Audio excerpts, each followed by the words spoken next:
All you need to do is identify these knock codes which can still become a pathway for you. IRCC has already announced that for this year, these knock codes are going to remain the same. There will be no changes in the knock code.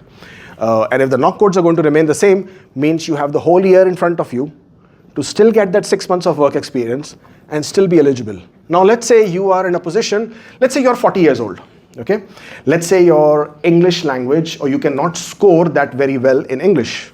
If you're really going to put in that effort and time, you might be able to. But let's say you cannot. Let's say you're 40 years, let's say you have a bachelor's degree, let's say you cannot get to that score, but your score is in the range of 380, 390, that kind of a score. All right. Instead of 6 months, in the same knock code, get 1 year experience. What is going to happen is suddenly the doors to OINP, Ontario's Human Capital Priority Stream, that door is open for you. Why? Because what does Ontario do is, Ontario will always draw invitations 1 point less than the last express entry draw for that category. For example, if they're doing a tech category draw, then they will always take the last express entry draw, in this case, which is at 481, the last STEM draw that happened in December.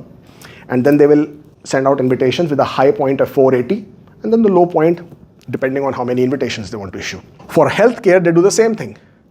They check the last express entry draw, whatever the point was, they will take 1 point less and they will go as low as how many invitations they want to issue. For example, if they want to issue 2,000 invitations, the number of people in the express entry pool, the 2,000th person, whatever is that person's score, that becomes the low cutoff. In the last draw, they went right down to 375 or 385 kind of a score.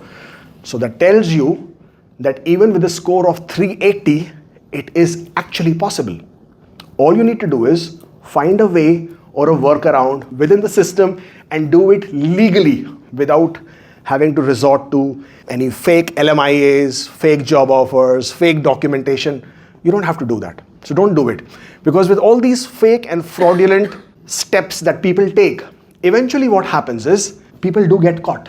It can happen 2 years later, 3 years later, 4 years later, 5 years later, even after you become PR, even after you become citizen. And if you get caught, then there is only one place that you're going to come back to India.